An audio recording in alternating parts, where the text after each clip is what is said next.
এটাকে আমরা 48 ঘন্টার ভিতর আইভি ফ্লুইড হিসাবে দেবো। That is the principal of fluid recovery.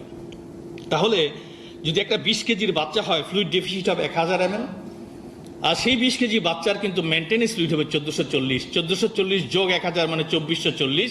এই অ্যামাউন্ট অফ ফ্লুইডটা আমরা 48 আওয়ার্স আইভিতে দেবো। That's it. এটাই হচ্ছে fluid management in patient with dengue.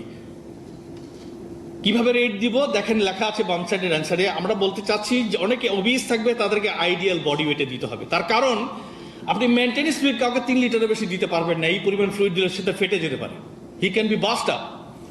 সেজন্য কোথাও না কোথাও আপনাকে চিন্তা করতে হবে আইডিয়াল ওয়েট। কারণ 120 কেজি ওজনের মানুষও থাকতে পারে, তারও 3 লিটারের বেশি কখনো মেনটেন্যান্স হবে না। Deficit always will be according to the wait.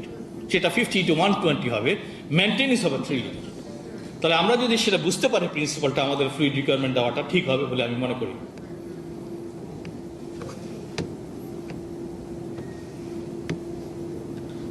এটা হচ্ছে একটা ক্যালকুলেটিং হিসাব, রেডিমেড, আমাদের গাইডলাইনে খুব সুন্দরভাবে বিধৃত আছে। আমি এখানে ডিটেল যাব না, কিন্তু আপনারা বুঝে ফেলতে পারবেন যদি কারো কোনো কনফিউশন হয় কতটুকু ফ্লুইড লাগতে পারে।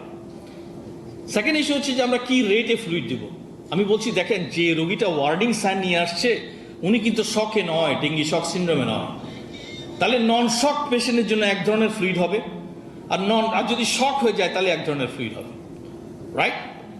থার্ড ইস্যু, আপনাদের প্রশ্ন হচ্ছে কি ফ্লুইড দেবো। আমি বলবো শুরুটা অবশ্যই ক্রিস্টাল অয়েড দিয়ে করতে হবে। Any crystalloid should be started. The best option is the normal saline.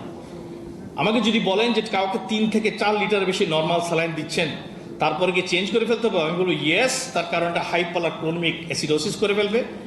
যখনই আপনি নর্মাল স্যালাইন 3 লিটার ক্রস করে ফেললেন, পরবর্তী ক্রিস্টাল অয়েড দিতে হয়, সেটা হবে Ringer's lactate or Ringer's acetate অথবা হার্টম্যান সলিউশন যাই দেন। But you can't continue to give the normal saline in a 24 hours. লিটারকে লিটার দিতে পারবেন না।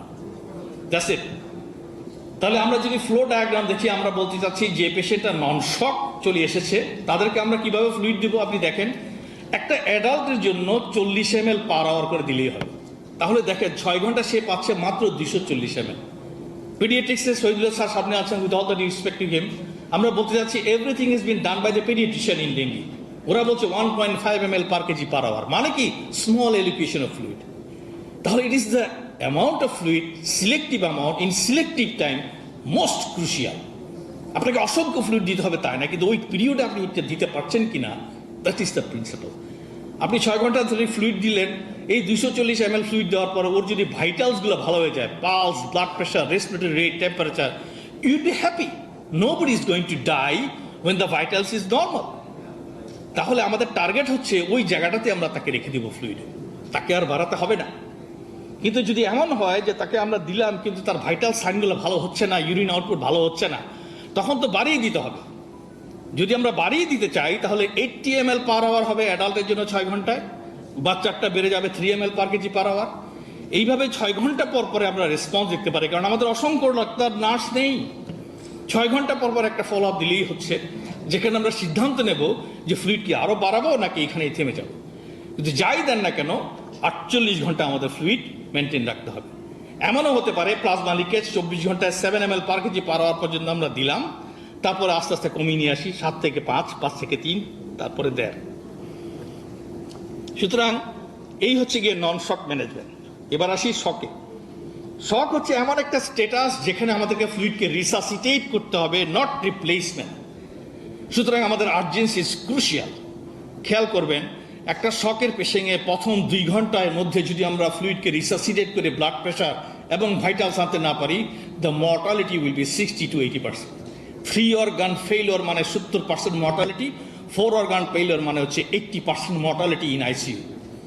তখন আসলে আপনি কিছু করা যায় না। এই জন্য দেখেন, প্রথম 1 ঘন্টা 2 ঘন্টা ইমার্জেন্সিতে অথবা আউটডোর অথবা first order physician is the best physician for dengue, not a specialist like আস। এবং খেয়াল করতে হবে ওই সময় আমরা চাই এমনভাবে যাতে 10 ml per KG per hour, মানে কি আপনি 500 ml ফ্লুইড আধা ঘন্টা দিয়ে ফেলেন for adult, 10 ml per KG per hour for children. দরকার হলে আপনাকে ব্যাগটাকে চিপে চিপে দিতে হবে, so that the fluid can be run through like a hell. এবং আপনি আধা ঘন্টার মধ্যে তার একটা ব্লাড প্রেশার রেকর্ডিং করতে পারেন। শককে 2 ভাগে ভাগ করা যায়, একটা কম্পেনসেটেড শক, তার মানে আপনি ব্লাড প্রেশার রেকর্ড করতে পারছেন। যদি অ্যাডাল্ট হয় সেটা 80 নিচে, যদি বাচ্চা হয় 70 নিচে, সিস্টোলিক, ডায়াস্টোলিকটা ন্যারো হয়ে আসছে।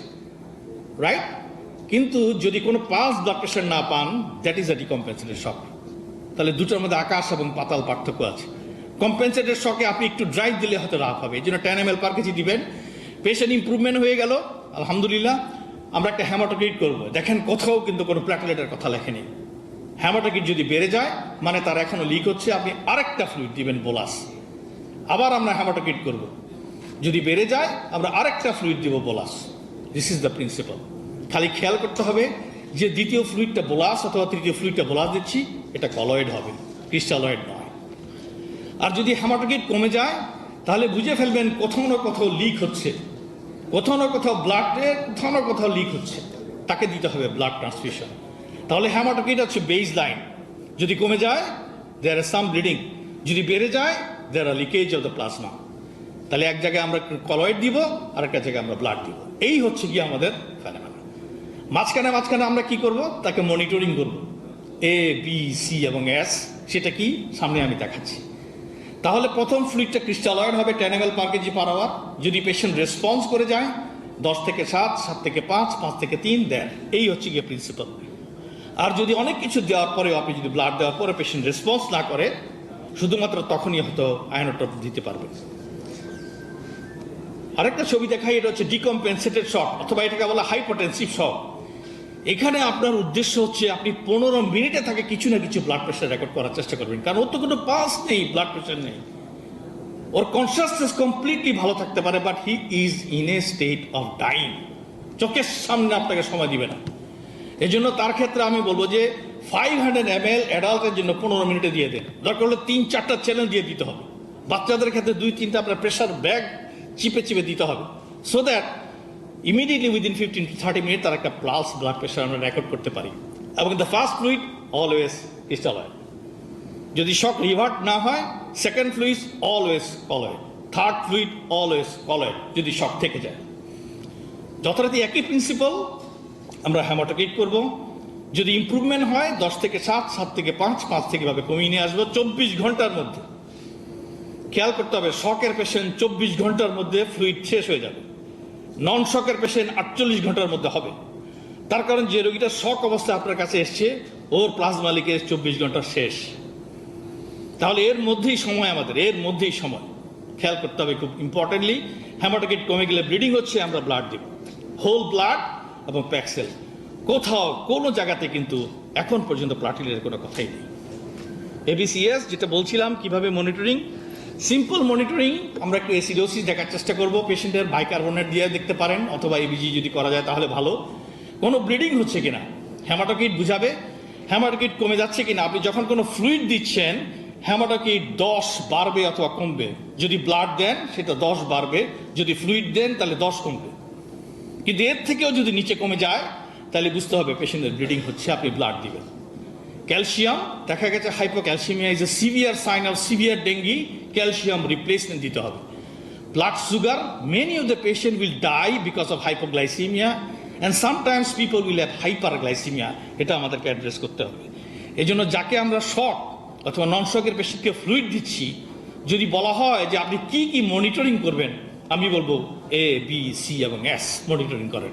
কারণ অনেক